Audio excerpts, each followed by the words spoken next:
All right, welcome back to another episode of Nick's Morning Coffee Recap. We're going to try to break down this game from last night. It's a little heartbreaking. All the anticipation that was built up into this game, and to get blown out the way we did, it's a little bit, disarming to me. And you just don't feel good about a game like that. But in any event, welcome back and like, comment, subscribe, and please check us out on our Monday morning Nick's Morning Coffee Show with my partner Joe Cool. All right, just a couple of questions in reference to the Knicks and this losing streak that we on, and then I think about one, did we peak too soon, and then two, are we in need of a change? So for the first one, did we peak too soon? I always thought that was a real thing. That sometimes when you come out of the gate and the type of run that we was on, teams they tend to level off, but they don't fall off. So we were like 19 wins and four losses out of those like 21, 22, 23 games, and we were looking good. Then we lost three in a row, came back, won one, lost one. So we don't even know where we at right now.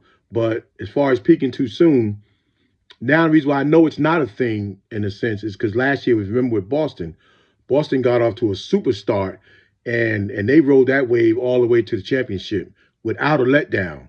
So that means the teams can do that. Teams can start out at the gate and just keep building and extending, or ascending upward rather. And so I don't really believe anymore of now peaking too soon. I think you can peak at the right time to get yourself going. But again, like I said, Boston proved that you can do this the whole season from start to finish. So the other question I had for myself was, are we in need of a change? And the perception is, part of the losing is because our starters are playing too many minutes. And nobody said anything of high regard when we were winning all those games, when we were run nine in a row. Even though it was a concern, it wasn't alarming.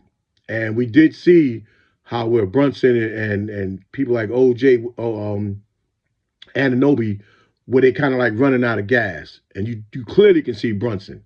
And I think some of them hits and falls to the ground and not getting up is just also is a sign of rest.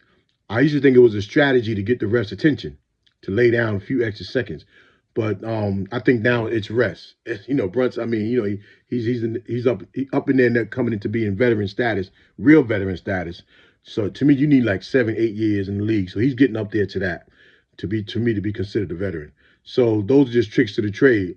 But he needs rest, and we have to find a way to get them, to get them that rest. But our starters, I mean, Tibbs got to do what he has to do to get us to win games. But it's just a shame that even with a guy like Shamit, who recently came back, and you kept him around as a shooter, but you're not allowing him to get in and get those spot up threes that we need to open up this offense. Now we have guys that can hit the three, but he's supposed to be a specialist, but we're not using him as that. And to me, that's a shame because if we're trying to keep pace with Boston, and I know Cleveland too, but right now it's Boston. When they bring in their guys off the bench, they know they're getting their threes, regardless of who's out there on the floor. And we got to try to figure out a way to get a guy like Shamit.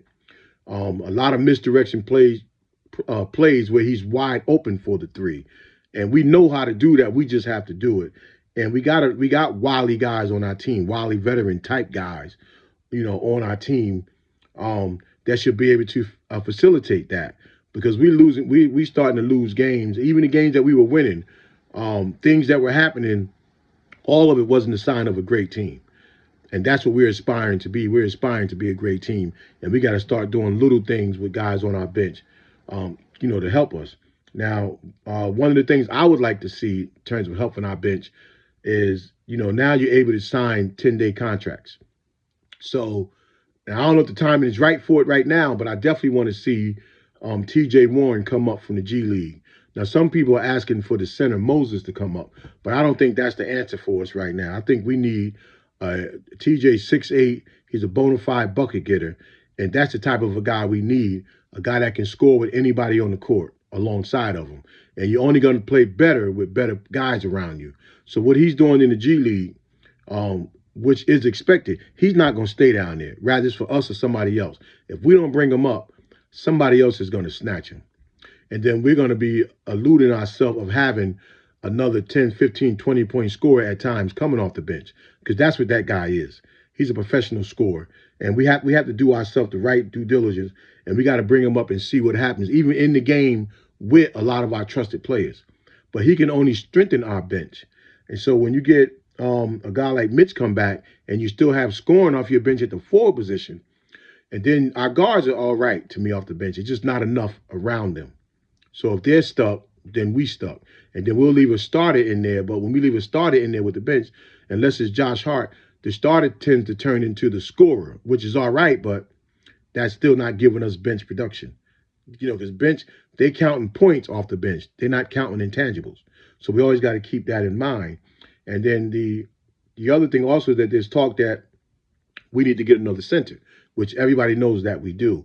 Because even you look at OKC, Cleveland beat them. Both their big men scored 20-plus points. And when Hartenstein goes on the bench with Chet Holmgren out, OKC goes small. So there's no way a 6'6" guy should have been able to do anything with Towns. And Towns got to know he got to put his head under the rim. Just bully your way down there under the rim, then get the ball. Don't get it in the mid-post trying to, finesse and maneuver. Take them little guys down there and do them dirty. And that's something that nobody even brought up last night during the game. Like, I don't know why. Well, Clyde did mention it. But I don't know why that wasn't in the game plan, especially after the way Cleveland beat them. We got to take advantage of these type of things. And to go and get blown out by OKC in a big Friday night game at home, can't say too much about that, but I couldn't stand it. I had to end up turning it off towards the end. But in terms of another center, and I'm all for us having another center as long as we keep Mitchell Robinson. That's the key for me. We got to have Mitch. We waited all this time. He doesn't have to play that many minutes right away, but we know going down the stretch into the playoffs, if we can keep him healthy, what he's going to be for us starting or off the bench.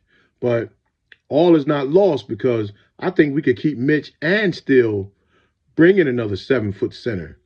It's just a matter of, are you going offense or defense when you bring in the center? Because there's some out there to be had.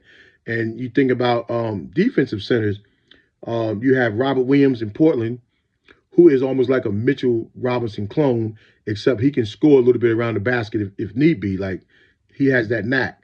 But he'll block shots and he'll protect the rim, and he'll do some of the things Mitch do. Nick Richards from Charlotte, I think, could be had. Same thing. He's like a Mitchell Robinson clone, except they may give you a little bit more offensively, even though Mitch to me is better than those guys for us.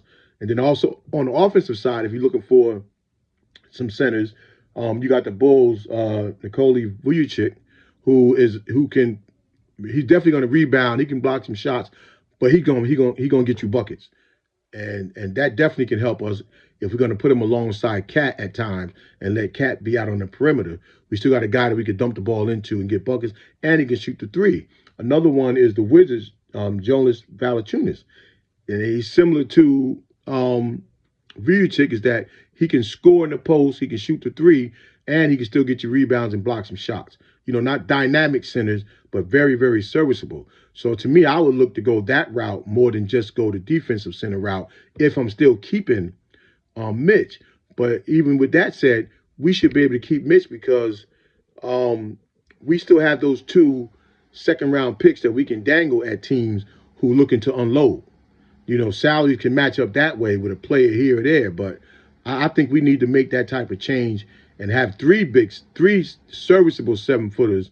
So now we don't have that problem. Even if somebody got to go out 3 or 4 games or foul trouble, we still got what we need back there. Because even with OG and Mikal, they're going to get it back together. It's just a matter of time. And we're still going to need that rim protection if something was to happen to Cat, or Cat's in foul trouble because he's picking up ticky-tack fouls.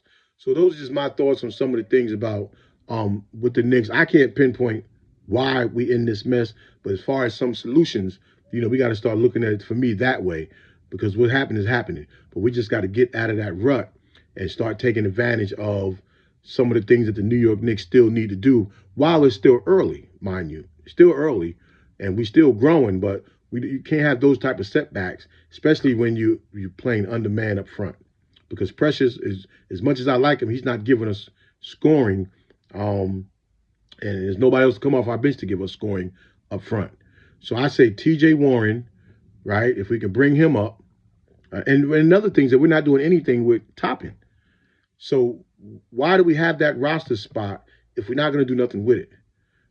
We need a scoring forward in that position, and then we need a backup center that can get some buckets and at least block some shots and protect the rim.